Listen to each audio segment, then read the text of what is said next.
श्री स्वामी समर्थ स्वामी आहेत या चॅनलवर आपले स्वागत आहे।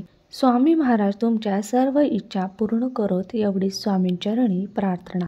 नवीन वर्षाची संकष्टी चतुर्थी 17 जानेवारी वार शुक्रवार या दिवशी आहे। या संकष्टी चतुर्थीला तिळ चतुर्थी असेही म्हणतात। चंद्रोदय 9:13 आहे। चतुर्थीच्या दिवशी सर्वप्रथम तुम्हाला ब्रह्म मुहूर्तावर उठायचं आहे।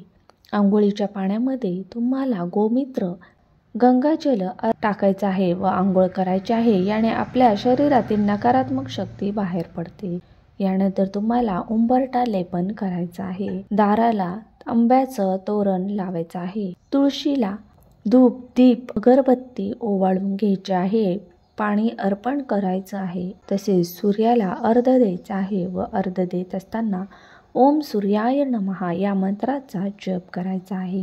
नंतर तुम्हाला आपल्या घरातील देवपूजा करायची आहे। गणपतीला जलाभिषेक करायचा आहे व ते पाणी टाकून न देता तुम्ही सर्वांनी ग्रहण करायचं आहे। तीर्थ म्हणून ग्रहण करायचं आहे।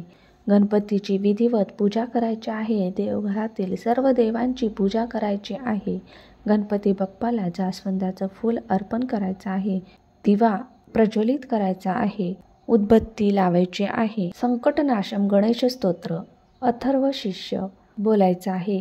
ओम गणपते नमः या मंत्राचा 11 वेळा जप करायचा आहे। आरती करायची आहे। गणपती बाप्पाला मोदकाचा नैवेद्य किंवा या महिन्यात तुम्ही तिळाचे लाडू देखील दाखवू शकतात किंवा गूळ खोबऱ्याचा नैवेद्य देखील दाखवू शकतात। संध्याकाळी तुम्हाला चंद्राला जल अर्पण करायचं आहे। अक्षदा हळदी कुंकू फूल वाहायचं आहे व त्यानंतर तुम्हाला उपवास सोडायचा आहे व या दिवशी तुम्हाला एक उपाय करायचा आहे। तो उपाय तुम्हाला गणपती मंदिरामध्ये जाऊन करायचा आहे। कारण घरापेक्षा गणपती मंदिरामध्ये सकारात्मक लहरी जास्त असतात आणि आपल्या इच्छा पूर्ण होतात। म्हणून घरून जाताना तुम्हाला धूप दीप अक्षदा नंतर 21 दुर्वा आणि जास्वंदाचं फूल आणि एक कोरा कागद घ्यायचा आहे। त्यावर आपली इच्छा लिहायची आहे व तो कागद ते सर्व घेऊन तुम्हाला गणपती मंदिरामध्ये जायचं आहे। गणपती मंदिरामध्ये गेल्यानंतर गणपती बाप्पाला धूप दीप लावायचे आहे। हळदी कुंकू अक्षता वाहायच्या आहेत व जास्वंदाचं फूल अर्पण करायचं आहे। यानंतर तो जो कागद घेतलेला आहे तो कागद व 21 दुर्वा हातात धरून ओम गणपते नमः या मंत्राचा 108 वेळा जप करायचा आहे। 108 वेळा जप झाल्यानंतर गणपती बाप्पाला आपण जे कागदावर इच्छा लिहिलेली आहे ती मनापासून प्रार्थना करायची आहे आणि बोलून दाखवायची आहे। ती पूर्ण करा बोलायचं आहे व ते 21 दुर्वा व तो कागद गणपती चरणी अर्पण करायचा आहे। यानंतर तुम्हाला उंदीर मामा शेजारी जायचं आहे व उंदीर मामाच्या कानामध्ये एक मंत्र बोलायचा आहे।